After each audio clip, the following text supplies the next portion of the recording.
chanzo cha huo uozo. Nimeona upotofu humu Ukristoni, upotofu wenye hofu wahubiri mukundini. Mlei na askofu nyote mfanye makini, dini iwe maadili, msisitizo si fedha.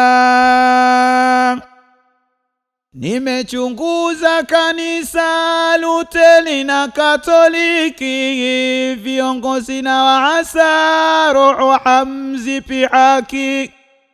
Zile ibada za misa watu wanajazwa chuki. Padiri analo jambo ila kudai mchango. Padiri kapata jina, bwana ushuru kapata. Wachungaji ndio sana, wahubiri na wasuta.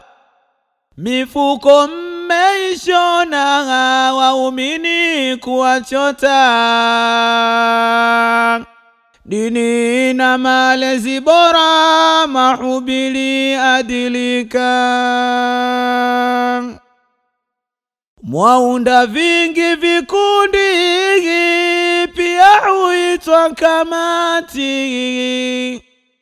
Mnavidai ushindi, fedha ndizo mkakati. Vyakutana kwa vipindi, muhubiri yuko kati. Fedha asidini, wahubiri na warudi. Kweli ni mali muhimu katika kulea mwili. Kichwani ninalo humu, mali uzijenga hali. Nasema nalifahamu, si kweli ati sijali.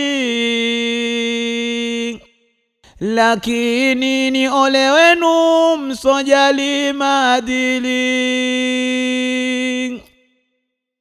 Ninalaani mkazo wa mali. Mkazo una mzozo, unikumbusha mbali. Chanzo cha huu muozo, kusahau maadili. Padili punguza hamu ya shilingi kuzipenda.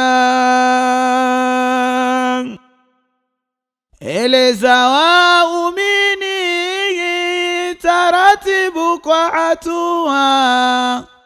Kanisani na nyumbani ni wajibu asilia. Tembelea waumini, jambo hili zingatia.